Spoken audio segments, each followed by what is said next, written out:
Hello everybody, this is Kenner Classroom and I am going to show you the running stitch and the back stitch.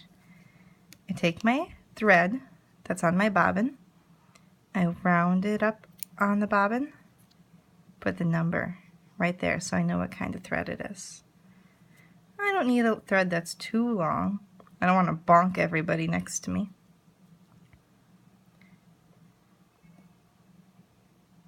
Go ahead and thread your needle. Dip it in water if it's tricky. Don't lick it, we don't want to touch your spit. Make a knot at the bottom. Nothing fancy, just a loop pulled through. I go around to make that loop like I'm tying my shoes and pull it through. Here we go, running and back stitch. What's the difference? Well, I'm glad you asked. Back stitch, everything's connected. Running stitch has space. For both, we start from the bottom and pull all the way up. We decide how long we want each dash and go all the way back down. We pull all the way up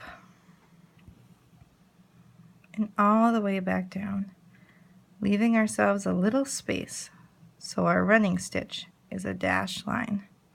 Some people like to use a pencil or one of those fabric markers that disappears. You can do that. It's nice for complicated designs. Ta-da! Now, let's do one that does not have space between. All the way up, all the way back down. But this time, no space. I go up and connect to my first line, right next to it. I think that this method is easier because then you don't have to worry about spacing. And I think it makes a prettier line. The biggest mistake people make is they go up, but instead of going right back down, they go around their hoop. They go up, and then they get confused and they go back down around, and they have a knot. Speaking of knots, let's tie this off at the bottom. Find where I was just stitching, and go underneath that last loop. Underneath that last loop. Go through it and pull. I'll do it again. Underneath and pull.